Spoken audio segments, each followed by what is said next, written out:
Hey there, fans of brotherly love wrestling. It is I, Vic Delicious. Philly's own, the Mecca here. It is the real McCoy, J.D.X. Justin D. Xavier. And it's your man, CD, the fallen angel, Christopher Daniels. Hello, boys and girls. This is your old friend RJ City. Hey there, brotherly love wrestling. Bill Carr here. Hey everyone, this is two-time guest Wheeler Yuta. Two bozos from Philadelphia flapping their gums about pro wrestling this, pro wrestling that. Which is not that unique in the grand scheme of things yet. You are in for a treat because you're tuned in to Brotherly Love Wrestling. Philadelphia, are you ready? No! They said, are you ready? This is Brotherly Love Wrestling Podcast, your first stop for everything professional wrestling. So sit back and enjoy wrestling talk at its finest with your hosts, Larry Hall and Joe Corrado.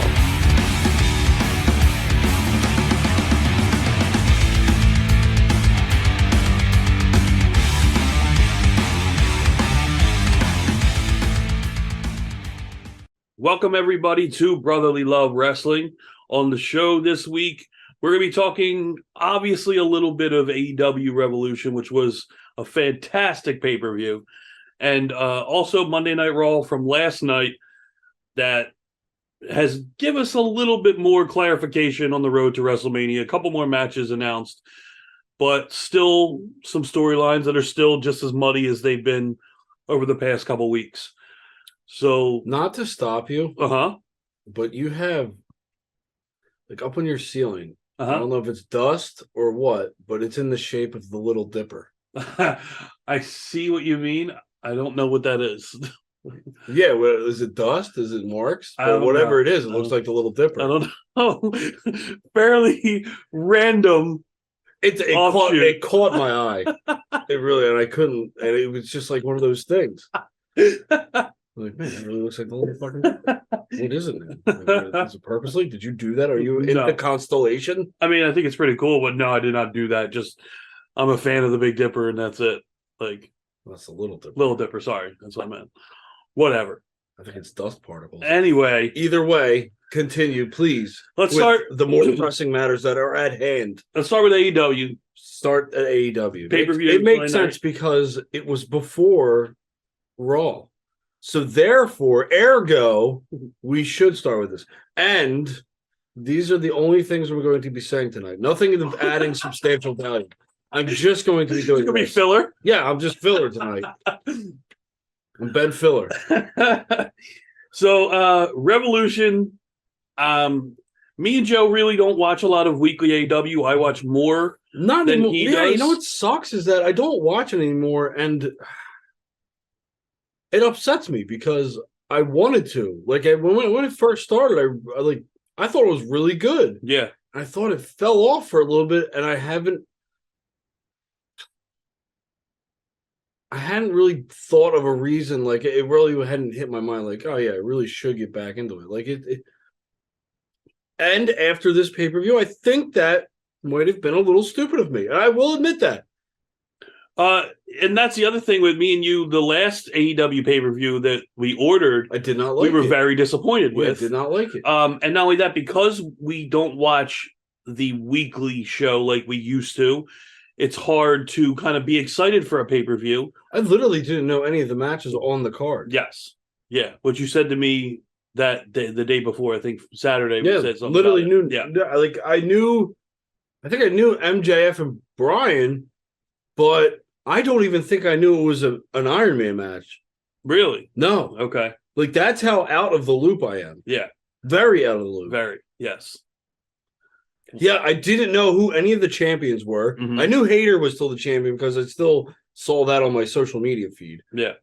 But I didn't know the Ass Boys were the tag titles. Yeah.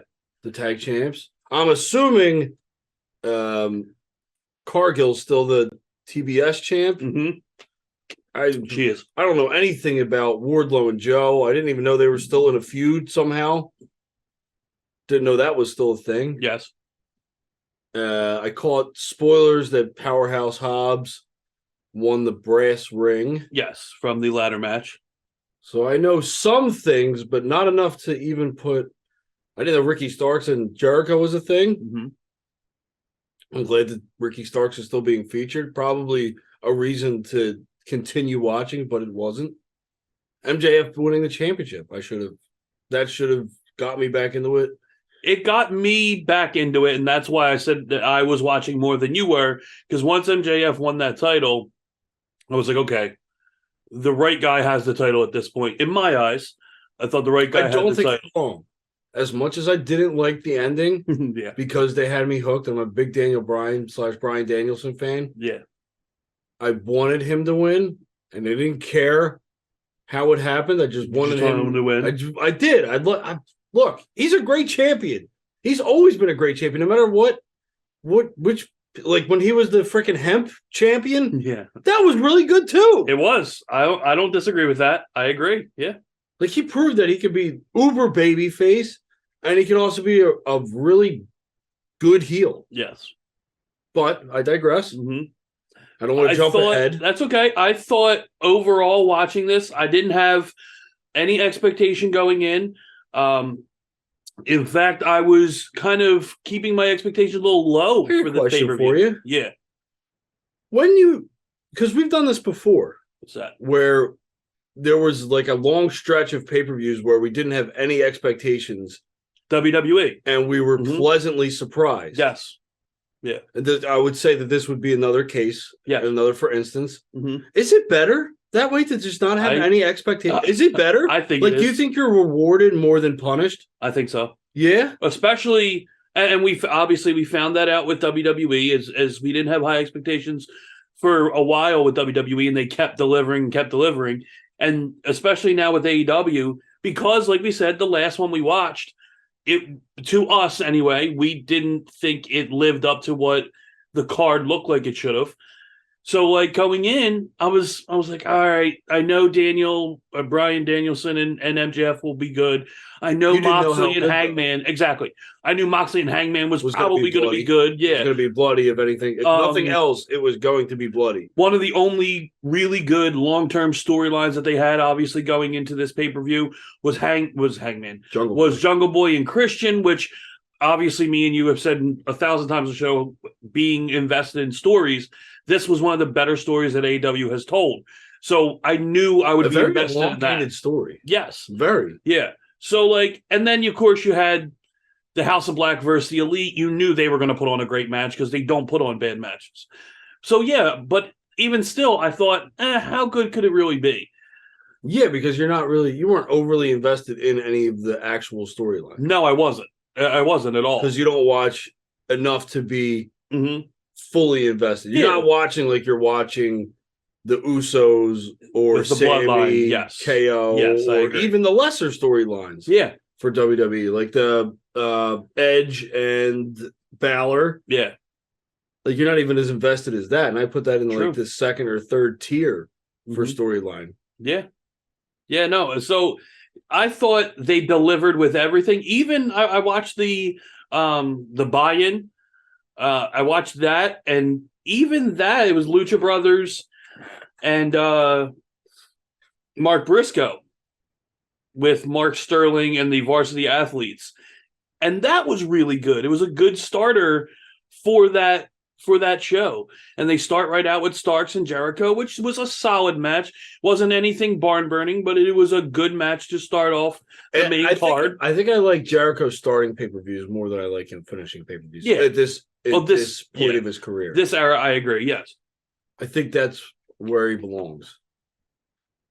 But I mean, again, they follow up with Jungle Boy and Christian, and I was a little weary because they had this final burial match that they called it. Basically a glorified casket match. And the gimmick was iffy. I think they could have did a better job with what the gimmick was, but all in all, it was a hard-hitting personal match. I loved it. I thought it was really good. And of course, Jungle Boy won. He needed to win.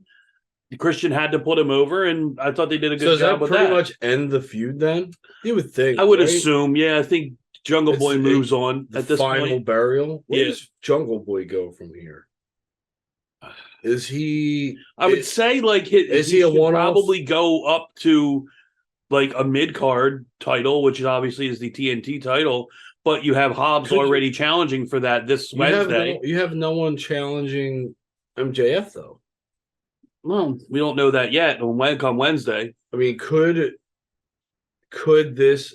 I'm not saying Jungle Boy have a legitimate chance to beat MJF, but I think MJF could help bring him to another level of babyface. Yeah, well, obviously, if he were, and I think that would be perfect for him. Yeah, I think you need to highlight a guy like Jungle Boy because let's face it, you can't rest on the laurels of the former WWE or WCW or any of those guys. And what Jungle Boy's one of your pillars. He is. He's one of your pillars. MJF is one of your pillars. If you ask him, he's the pillar. I mean, you got a Darby Allin. Who's the other pillar? Is it Guevara? That's a weak fucking pillar. That pillar is faulty. At that point, but people were saying Britt Baker as well. I would put Britt over. Yeah. Oh, absolutely. Over Guevara. Yeah. Because I feel like with that women's division, you would need a pillar for the women's division. Exactly. Yeah. I would say Britt Baker. All right. Okay, I'll go with that. I'm good with that. So after watching the Elite and House of Black, I thought, holy shit, man, like this match turned out to be something, huh? Yeah, and not only that, I was like, man, this could be match of the night. And I found myself saying that a lot after that match. But like it was so good. It was everything you expected. It's like a longer, very much longer version of an NXT pay-per-view. Yeah. Oh, yeah, absolutely. Yes. That's what it felt. I don't know if it felt like an NXT pay-per-view, but the action, the variety, you know what I mean? There was something different every match. It's kind of like a mixture of main card and NXT mashup. Mm-hmm. Yeah, because you had the bigger names. But you had a little bit of everything. Like the main card is more of the variety. Yeah. And NXT is more of the banger matches. Yes. So you kind of had a mixture of that. Mm-hmm. After we had the, of course, new champions, House of Black beats the Elite, and they are the new. Yeah, they are the new Trios champions. Oh, wow. So does that keep Aleister Black or Malachi happy enough to stay with the company? Probably. I don't think he was going anywhere anyway. I think it was a lot of rumor, but at least they deserve it. It's going to be interesting to see if they're going to bolster this tag division back up now. If Kenny, you're saying he doesn't have any, there's no challenger. You got Kenny Omega now. He is touting to be the best wrestler in the world right now. That exactly. Is kind of his thing. Yeah. To beat, I mean, if you're looking at AEW and best wrestlers in the world, I think Bryan Danielson's better than Kenny Omega, personally. I'm going to put bias aside.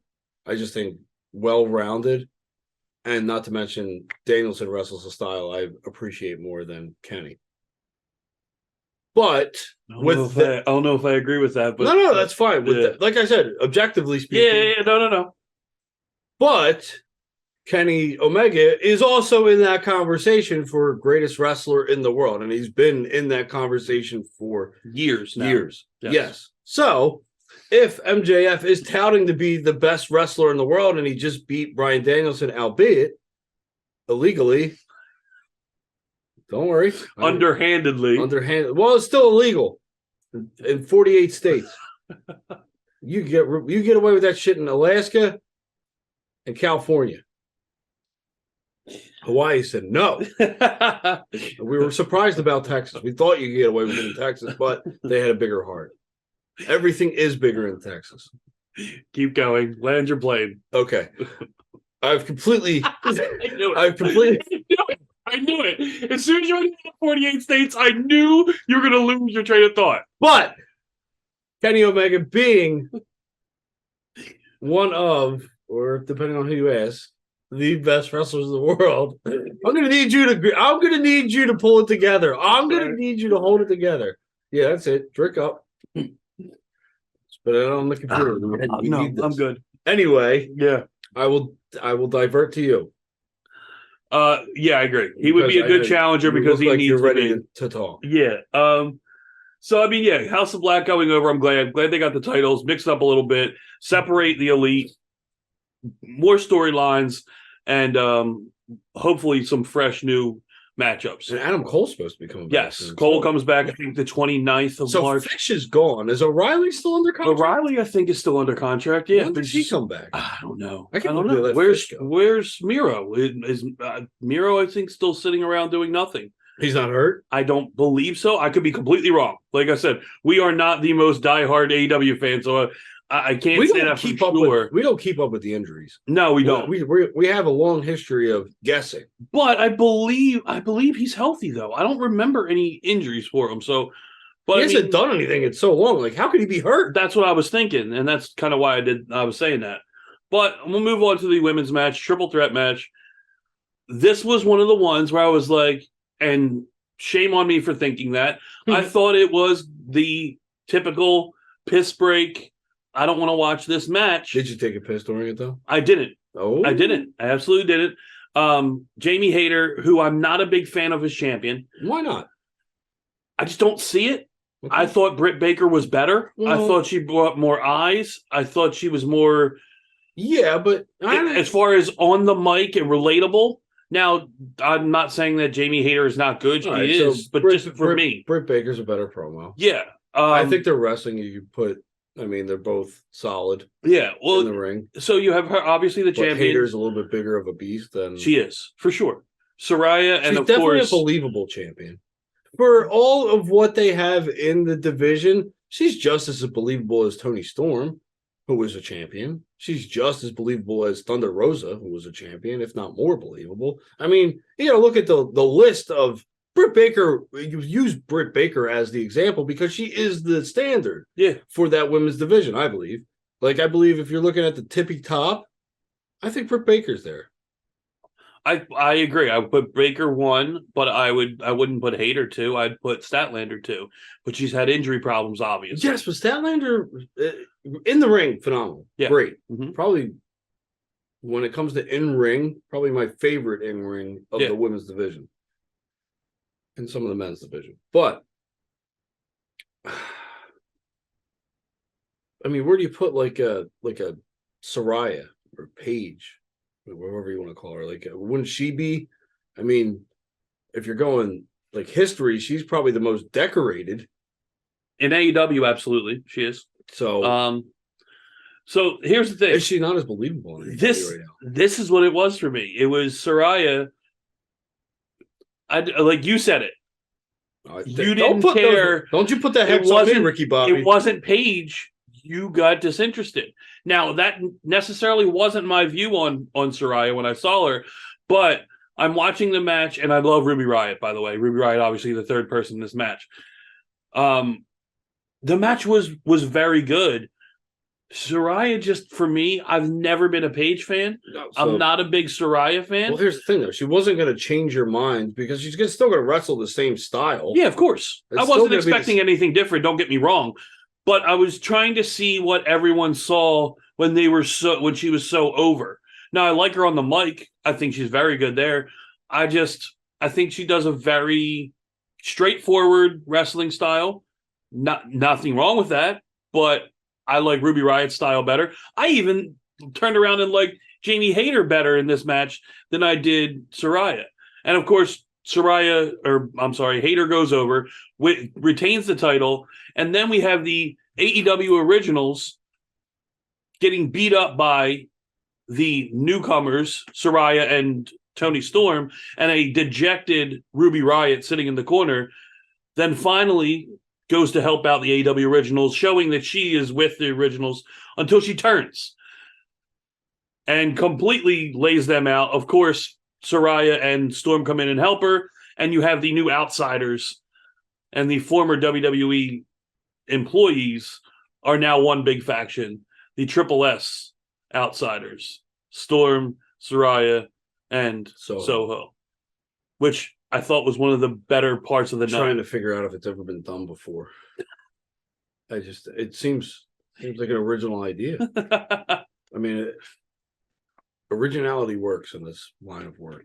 No one ever takes anything from anybody. No, I mean, exactly.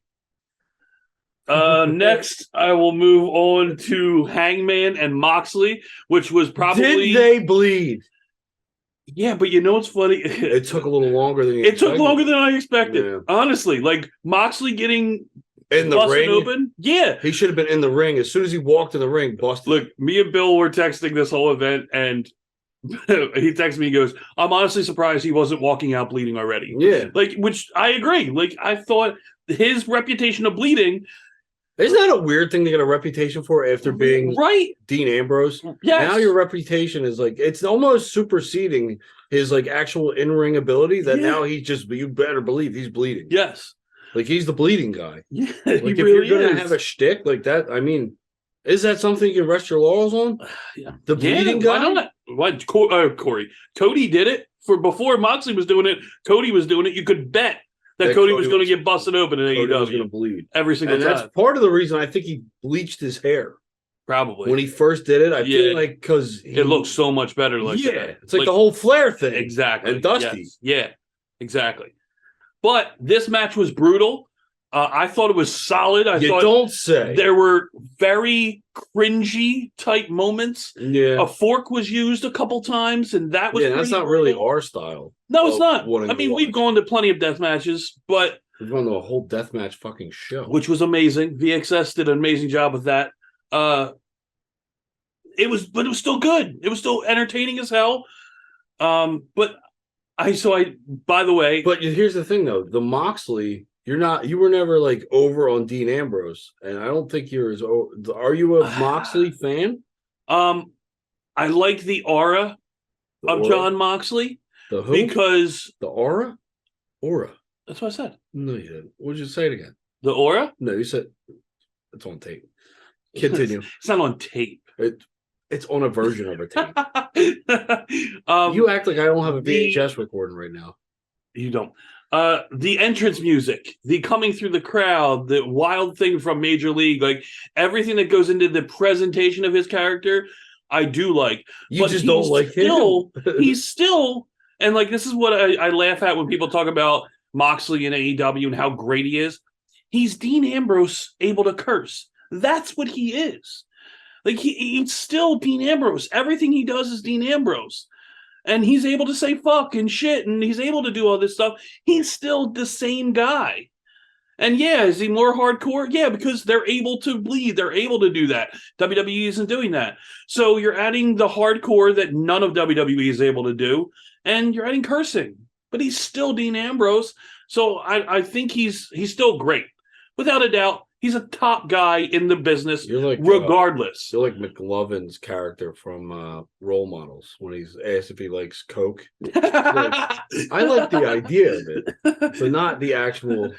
I mean, look, that's a pretty good comparison because you're right. Like, he's good. I have nothing wrong with him. It's just the comparison of, oh my God, he's so much. No, he's not that much better. He's the same guy, except he curses and he bleeds more. That's about it. But Hangman goes over, finally beats Moxley, hopefully ending this feud. I think they need to move on from Moxley and Hangman. But it was a good way to kind of write that off. Because Hangman's also a former champion. Yeah. Could you see a Hangman before you see a Kenny? You could. I mean, well, because typically Hangman is obviously babyface. Or do they want to run one of these angles where you set up a triple threat maybe for the title? Because I love triple threat matches for titles, by the way. I think they're great. I think they add that extra element to where once every blue moon, I'm cool with it. All right, so here, let me throw the scenario out for you that come tomorrow night, Wednesday night for AEW Dynamite, Dipshit's cutting a promo in the ring. By Dipshit, I think you mean MJF? Yes. Okay. That's okay. I'm only calling out. He's a heel. Yeah, okay. I just want to be clear, that's all. Okay, yeah. Clarity is great. Yeah. Transparency is perfect. Don't lose your thought. Keep going. So he's in the ring cutting a promo, and let's say Kenny comes out first. Mm-hmm. And Kenny comes out. I see where you're going. Interrupts him. Mm-hmm. Blah blah blah. He's on the ramp. He's walking down the ramp, and then you hear the fucking cowboy music hit, and Hangman comes out and says, "Whoa, whoa, whoa, whoa, whoa, partner! There's a snake in my boots." And then from there, sky's the limit. And then you set up because you run this because the next pay-per-view is All In. Yeah, is it All In? Double or nothing. I think Double or nothing. because I think it's huge for MJF if he beats both of them, Mhm. and I think he's not quite skyrocketed yet. Yeah. I think he's well on his way. But I think if he were to beat, and I don't care how he beats him, because let's face it, he's Double or nothing. MJF. Yeah. Yes. No, you're He's right. going to cheat, Yeah. even if he cheats. But I think beating Kenny and Hangman at the same time would push him right where he should be, right where he needs to be. After that, I don't know who beats him, and then you maybe you build a fucking baby face from the ground up. Yeah. I You're right. don't know if he should have a lengthy, but I think you need the right person. I think you need to build him up substantially to make him just the biggest fucking weasel who's going to win no matter what, and then you build a baby face up on the other side. I mean, you have the story still, and where you can actually get him back on the track that he was on. And I'm talking about Wardlow. I think you have the story. The story is still built in, and it will always will be. You're right. It's still there. And I know you don't necessarily like Wardlow, but he was fucking over as fuck. I liked Wardlow until he cut the promo that I don't want the world title. I want the TNT title. Right, that lost it for me. Here's the completely. thing. Here's the thing. We're all human. Even in wrestling form, when we're supposed to be scripted, we're still human. Someone wrote that, and it wasn't a good thing to write. No. But I think if he beats Joe, which he does, he did legitimizes him a little bit more. I think. I mean, if he beats Hobbs on Wednesday, yeah, I don't know if he needs to. I don't know if he needs to beat Hobbs. I think him losing the Hobbs would be fine, and him to actually then you can get the focus, because I don't think you need a champion versus champion match, and I think Hobbs would benefit greater with the title right now. It would actually set him up to another young talent, really good. Him having that title would be great. But while you have a MJF running his thing against Kenny and Hangman, because let's face it, I mean, Wardlow shouldn't be facing them anyway, because you don't want a babyface to fight a babyface. You get your heels in order, and you have them run through them, and you have them get massively over without the title, and then you kind of run a collision course after Double or Nothing. Yeah. I mean, so whoever your second best heel is at Double or Nothing, you have Wardlow beat them. But do they have a second best heel? I don't know. Who would you think? Adam Cole's so over. I don't know if I would call him a heel, but he comes off as a heel in his promos. Like his promos sound heelish. Have him beat. I mean, that would legitimize him. It would. Beats Adam Cole. Yeah, I mean, Joe is. What if he beats like a Moxley? Joe is a heel. Well, Joe's a great heel. But I mean, I don't know. I'd have to think about that more. But really look at that. But if you were to do it that way, would you be okay with an eventual Wardlow? I'd be good if they could get the momentum back. I think that, and obviously the proof is where Wardlow went after that point. He completely disappeared. So, like, they killed a Goldberg, potential Goldberg run. Yes, like, they did.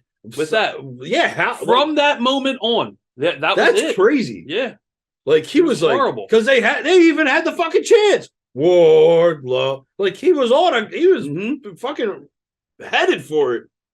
And at that point, I was saying stupid how impressed I was with Wardlow and how much I enjoyed watching him, because he went in there with reckless abandon and it looked physical. Mm-hmm. Every punch he threw, every shoulder to everything was power bombed you like fucking 6 times. Yeah, like everything looked real. It made it look real. And then just almost like killer. A more fucking athletic Sid Vicious. Yes. Very much more athletic Sid Vicious. Yeah.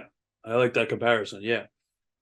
So since we already talked about, we'll go past. And he could easily fit into like the psycho category. Yeah. Oh man, that would be. If he goes off, absolutely. Yeah. We'll go past Samoa Joe because obviously we already talked about Wardlow. So tag title match right before the main event, Fatal 4-Way, Cassidy, Danhausen, the Guns, the Acclaimed, and Jarrett and Lethal. Which I didn't even know this match was a thing. Another low expectation match for me, a cool down match, if you will, for the pay-per-view to get ready for the main event, but still it delivered. There was, of course, with Orange Cassidy and Danhausen, you got to know there's going to be comedy. still well done the right way, wasn't too much. Jarrett was great. Lethal, of course, always is great. The Acclaimed were amazing. The Guns did their job as shitty little punk heels, and they retained. And then, just when you thought, all right, we're going to move on to the main event, they get the mics, and we have the return of FTR, setting up the next feud, FTR and the Guns, and that will elevate those young kids to be able to work with guys, top guys, like FTR. I see what you did there. So we move into this 60-minute Iron Man match. MJF. 60 with an asterisk next to it. Yeah. And Danielson, I mean, I said it to you. It's one of the, it's now, as I look at it, I watch it a second time, it is the greatest AEW match, period. There is no better AEW match in AEW's short history than MJF Danielson. Not one. Danielson's been in that conversation for all of their best matches, though. Him and Omega, him and Hangman. Yeah. I put and Cody Dustin up there. Yeah, I know you put that. And I put Cody Aldis up there. Remember, Cody Aldis was very good too. Yeah, but I don't think that was an AEW though. You're right. That was still before. You're right. You're right. That was the first All In. Yeah, you're right. But yeah, I think you're right. And I would even throw it into the history books and mix it around a little bit to say that might have been the greatest Iron Man match I've ever watched. I think it's in the conversation. I probably wouldn't put it over Sean Brett. I think that was such a masterpiece. Because you have, again, it was Sean Brett is a masterpiece, bell to bell to bell in that portion where you had a little weird shit go on with the botch of, was it a DQ, the double pins. There was still a little confusion. Yeah, like there's still a little bit of that where Brett Sean was a masterpiece from start to finish of the night. Not taking anything away from Danielson MJF because it was fucking phenomenal, but yes, it's up there. By far, it's up there. It belongs in the conversation. I mean, Michaels, Triple H, and Benoit was pretty fucking good too. It was, yeah. It's the rough. Name we shall not say. Yeah, Benoit. Yeah, but yes, it was everything you wanted, more than you expected. MJF. Oh, that wasn't even an Iron Man match. That was just a triple threat. Yeah. I got sidetracked. Go figure. MJF literally proved that he could carry a match for that long and belongs to be the guy for AEW. Like great. I said, I don't think it skyrocketed him to the top yet, but I think it was a hell of a way to elevate. Mm-hmm. Yeah, I mean, he did it, and he did it his way, and his way is the weasel fucking cheater way. But he still won. I think the 30-minute mark, I'm in the middle of texting with Bill, and I say, man, I'm slowly wanting MJF to retain. And then by like 7 minutes left, I'm like, God, I hope MJF retains. And that overtime. See, it did not sway. I wanted him to win very bad. But there was not one inkling in me that ever, throughout the whole match, wanted MJF to win. I did. I thought he deserved it. I think that goes to show you how we were probably as a kid, too. Yeah. You probably leaned and teetered more towards the heels. Like your favorite wrestler was Michaels, who you liked when he was still a shithead going up against Austin. But if you look at it, Michaels was a shithead for sure. But you loved him. But I loved him because he was going up against Bret Hart, who was talking shit on America. No, that's why I like it. But he was a heel. He was an anti-hero, as well as Michaels was still DX and all that, and anti-hero as well. So, like, yeah, they were both kind of heelish, but the reason I stuck with Michaels is because fuck Canada. Like, you know what I mean? Like, all Canadians stuck behind Bret, even though he was a piece of shit to Michaels, like, but Michaels more heel in Canadians fans' eyes. Like, and in, look, Bret fans' eyes. Forget Canadian fans, Bret fans all over the world. But, like, it was because Bret was talking shit about America is more of a reason why I hated Brett at that point. Yeah, but I wasn't even bringing up Brett. I was talking about Austin. Yeah, but I don't think he was that heelish with Austin. I think he was more heelish with Brett than he was with Austin. Yeah, but he was still the heel against Austin. Yeah. Yeah. Yeah. I'm not saying he's not. It's just I don't know. I look at him as his being like the big dick heel, like with Brett. Anyway, we're getting sidetracked. I know here. we are. Jesus. I know we are. Either way, I do think that is more the way that you like. It just shows you, like, because I will admit it. I love the Uber babyface. My favorite fucking wrestler was Sting. Ah! I turned into half chicken there. Yeah, I guess you're right. Who was the fucking biggest babyface in the company? Because now I'm trying to go back as a kid, looking at everyone I liked, and like it was always I love the Outsiders. Although I wasn't a big WCW fan, so when I thought they were taking over, I wanted the Outsiders to take over WCW. I love the NWO. Obviously, love DX. Obviously, love Stone Cold. Oh yeah, well. But a lot of people, that's not anything new, but yeah, maybe, I don't know. I guess I've never looked at it like that before. Honestly, you liked the Ministry of Darkness, and they were. I did like the Ministry of Darkness, and they weren't like I liked good guys. The story that's what it was. It drew but you liked that's what drew me to that. You liked the heels. Mm-hmm. I did. Arc. I liked the you liked the heels arc of story more than you like Babyface's. Yeah, because Babyface was so simple and just. Yeah, it bored me, basically. Right. Yeah. No, that's what I'm saying. I honestly never thought about it like that. No, I've never looked at it or thought about it. We're into in-depth thought here. This is Brotherly Love Wrestling and how we feed the mind and express our emotions. But, there's not a lot more we can say about how great this match was. I will say that it locked me in for over an hour. It's hard to do. It's very hard. It is. It's very hard for me to get locked in for that long. Like I have to be fully invested, and to not be fully invested in the actual story before the match to get actually locked in that much for that long. Yeah, it had to be perfect, and it was damn near perfect. It was. I agree. It was perfect enough to keep me in. So I guess it was perfect. Yeah, in my eyes, if it kept me interested the whole time, not knowing any backstory really. Yes, relatively, I agree. But that match also has made me second guess not watching. And I think I will be tuning in more, which, let's face it, is more beneficial for this show. Yes, absolutely. If I'm actually in the know of part of the fucking where I can just not bullshit. So, I agree. Good things to come. Yes, good things for all. So I had a little side note. How about the $1 billion? The little side note last night, also watching, I think it was around the deathmatch time. It definitely was the deathmatch time.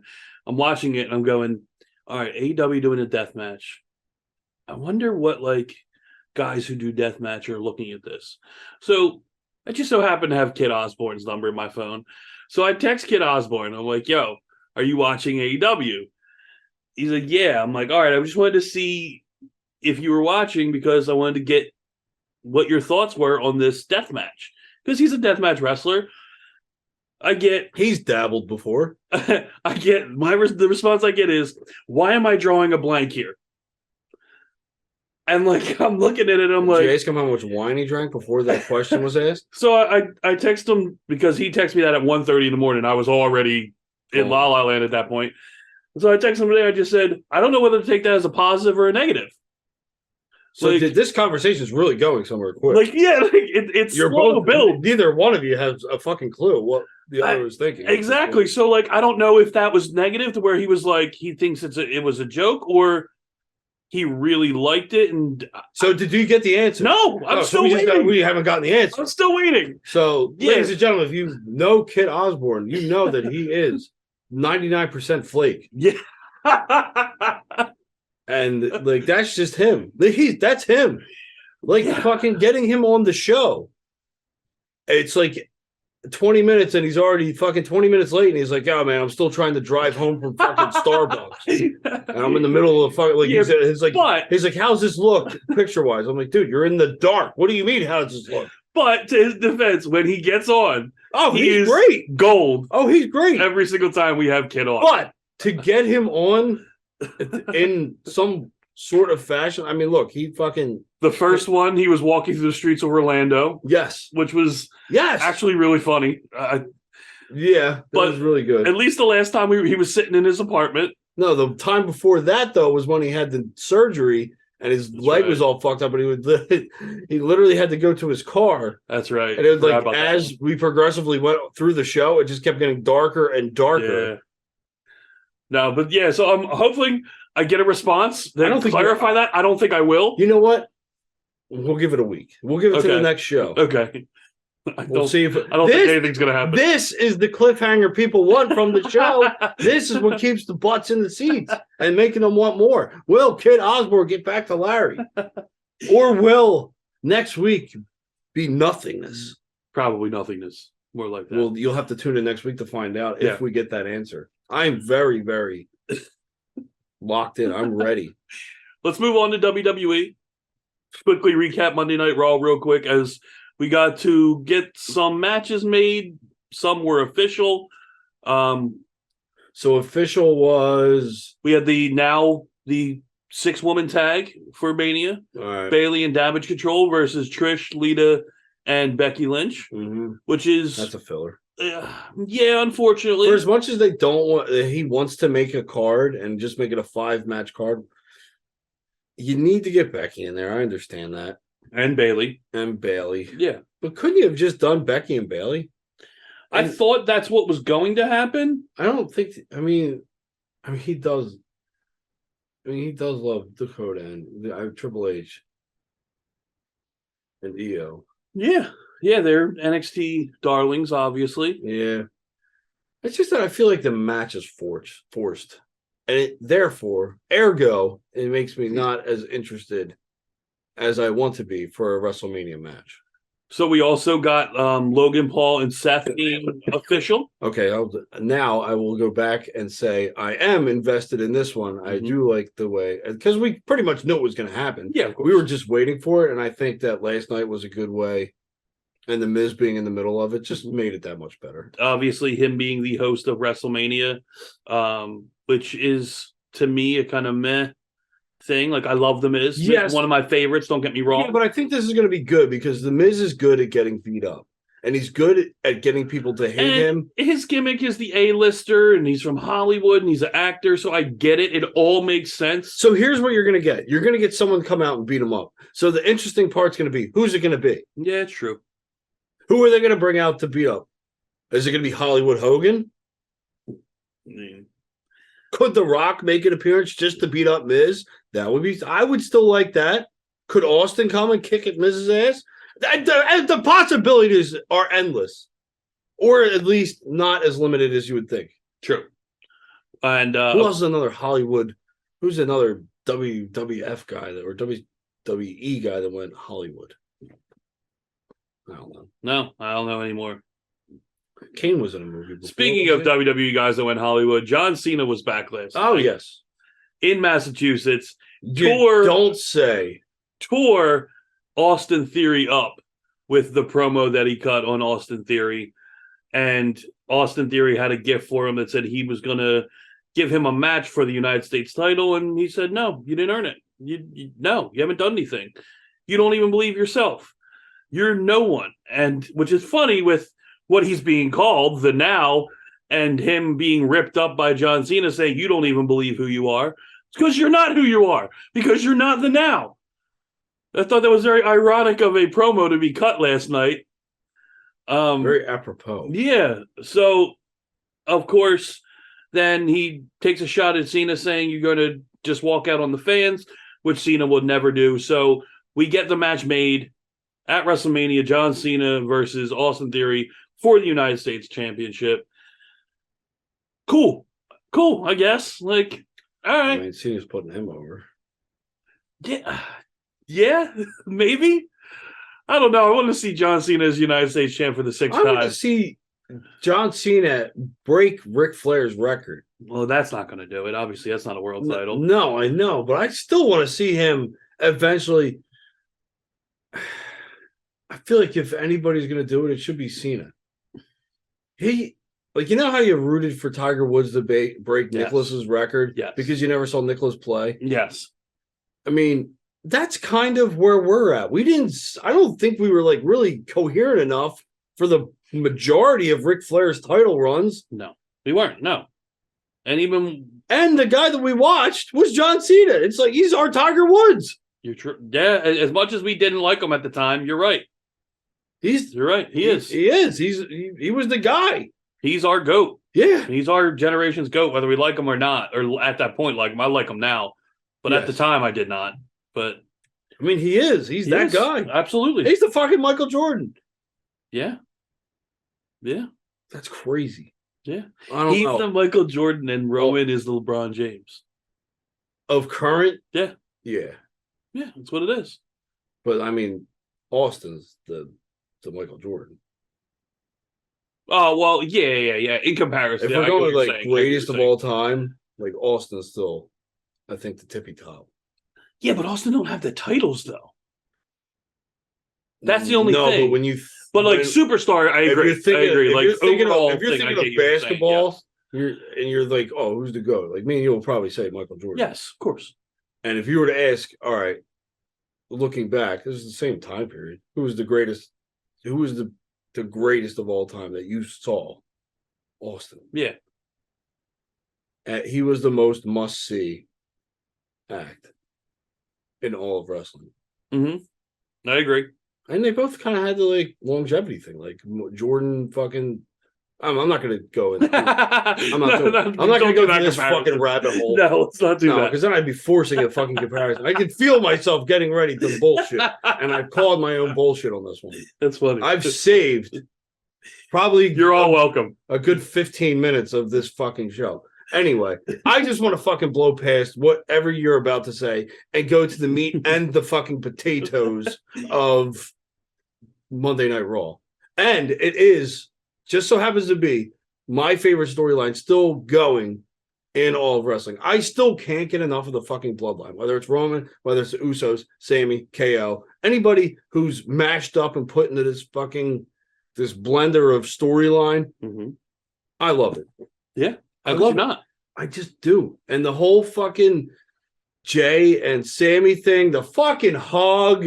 The fucking hug. Come on, man. And the crowd went absolutely ape shit. They ate it up. They ate it up. Yep. And you're like, my God. You're like sitting there. You're like, you're a fucking kid again. You sit there, you just fucking like, and then he fucking turns his back. And then he turns back, and then the adult in you goes, that was well done. Yeah, absolutely. That of was course really, it was. Because you're like, damn, you got me. Yeah. You got me. You turned into De Niro all of a sudden. You got me. And they did it really well. They did. I mean, and as much as it is what was predicted, I still don't care now. I agree. I'm at the point of where I don't care because as much as I wanted Sammy to beat Roman, I've made peace with that. I just wanted to see something still continue, and I have. And I'm not saying it's going to continue after Mania. It probably won't. I think you're. Well, I mean, we still have a little bit of muddiness with that story because you still don't have KO. You have KO wanting to be his partner. And resistant. Exactly. So yes, of course, the bloodline is now strong as they were again. They are obviously good. Now it's shit. What does Sami Zayn do to get Kevin Owens on his what side has again? to happen to Sami Zayn to spark a Kevin Owens? Exactly. But I don't feel like, and I think that they know this secretly. I think they know this, that when you put the Sami Zayn and Kevin Owens together, I feel like it's just a combustible element that is ready to fall apart at any point in time. And I feel like there's so much history and storyline built into them two actually teaming up that it's only meant for a flash in the pan. So when you say that, now to end the show, I wanted to bring this up because I knew we would end the show with this. Yes. You end with the best. say we go on the way we all think it's going to go. Tag team title win. Yeah. For KO Sammy, right? Cody beating Roman and being the champion, correct? Yes.